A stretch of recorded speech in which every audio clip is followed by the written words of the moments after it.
Hey, World History. This is Miss Corey. Welcome to U2-L2 New Kingdom. The New Kingdom was from 1550 to 1069 BCE. All right, your job, you're going to watch this Ed puzzle, answer the questions. The questions will be in blue text, and I want you to answer those directly on the Ed puzzle.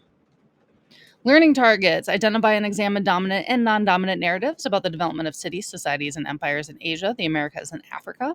Interpret surviving evidence about early human history and discern what we can and cannot know about early humans from these sources, and to create an argument about the emergence and characteristics of complex societies, the development of new technologies, and the impact of human society on the environment. So here's just a few things I want to talk about before we move on. There's just a few definitions that might help you, especially when you do your research project for your summative. So your summative is where you're going to choose an Egyptian pharaoh and do some research about it. So some of these vocab words might come in handy. The first one I want to talk about is nomes. So nomes are kind of like states in the United States. That means they are territories ruled by a nomarch. So here is a map of the Egypt and all of the nomes that happened during this time period. So each of the numbers represent a different nome. These nomarchs would then report to the pharaoh of how their land is doing. Those nomarchs were usually chosen by the pharaoh himself or passed down from father to son. There would be 42 nomes in total. Then we have the delta. So the delta is where the river meets the ocean. There are many deltas around the world. Most rivers have deltas, including the Mississippi River. This is a map of what the delta looks like on the Nile, by the way.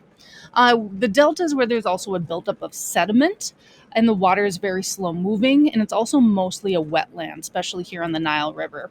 So here's a picture of what the delta looks like on the Nile. As you can see, there's some streams of water, but most of it is a lot of vegetation. Then we have religious cults. So when we think of cults today, we think of these brainwashing groups and conspiracy theories and all that kind of stuff. When we talk about ancient history, cults aren't necessarily those kind of things. They're more of groups of people who just worship the same god at a temple. And there's typically one main religious cult in a city. For example, if a city had their main god being Ra, they would pretty much everyone there would worship just Ra. And then they would also sacrifice animals as part of their worship. And we have the Valley of the Kings. So this is also a very, very famous place in ancient Egyptian history. And it was used during the New Kingdom. It is located in the valley by the Nile River, so it's right here on the map. And that is where tombs were carved out of the rocks and the cliffs of the valley. This is one of the most iconic tombs there. There are 63 tombs that have been discovered so far in the Valley of Kings, and the most famous is probably Tutankhamun, which we'll talk about in just a little bit. Another word that might pop up while you're doing research is Hyksos. So the Hyksos people are one of the mysteries that historians have yet to figure out. So sometime between the Middle and the New Kingdom, which is called the Second Intermediate Period, it happened about 1700 to 1550 BCE. This group of people called the Hyksos just somehow showed up. They conquered all of Upper and Lower Egypt, but no one knows who they were and where they come from. So no historian knows who the Hyksos were, where they came from, what language they had, nothing. They know absolutely nothing about these people. The other weird thing about the Hyksos, so usually when one group of people conquers another group of people, the winning group will enforce their culture. But the Hyksos actually did the opposite. They adopted all of the Egyptian culture, including the gods, the language, writing, their government structure, clothes, everything. That's one of the reasons why historians don't know anything about the Hyksos, because there's no written records left behind. All right, now onto some New Kingdom stuff. So historians know the most historical information about the New Kingdom than any of the other ancient Egyptian time periods. Why do you think that is? So the most famous pharaohs are from the New Kingdom time period.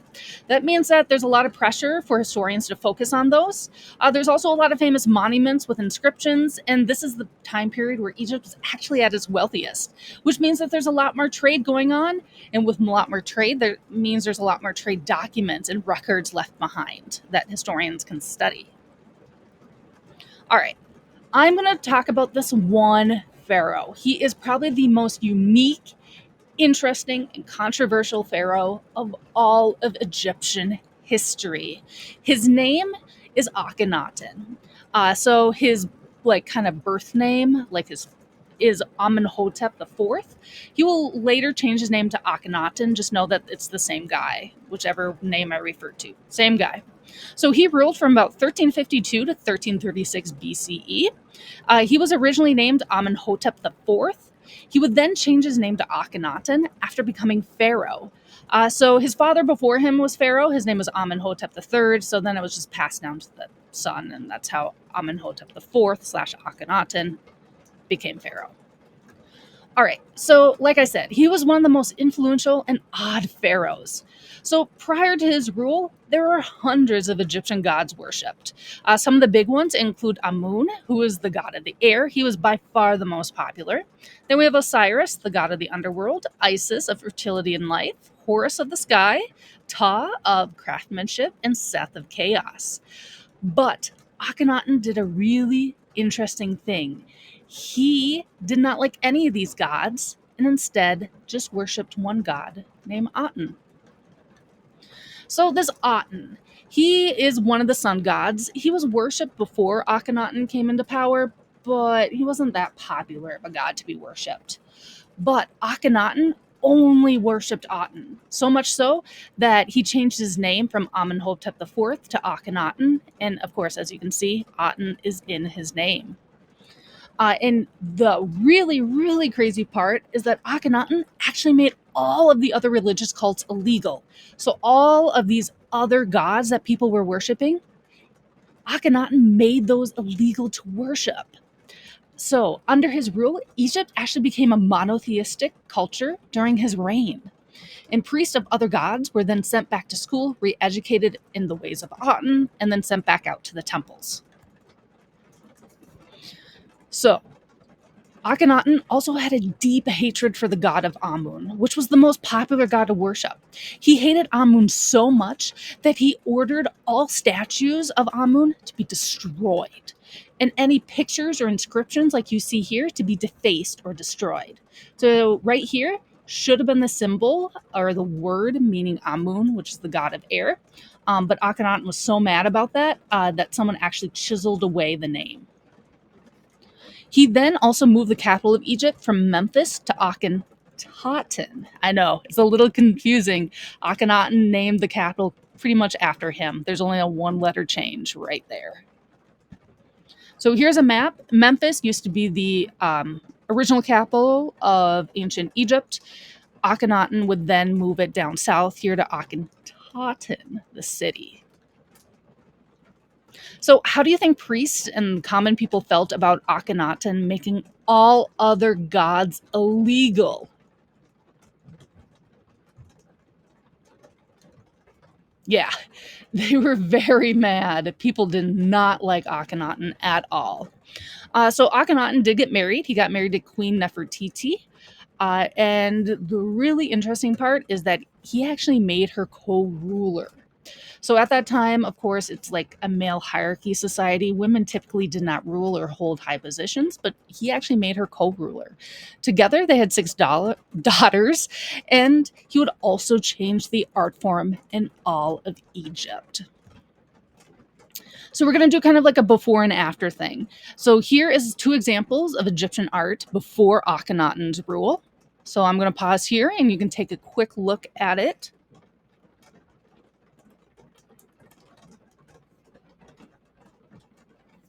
And then this is what it looks like during Akhenaten's rule.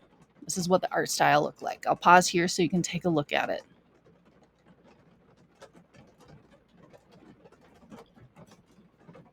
So what do you notice between the before and after pictures?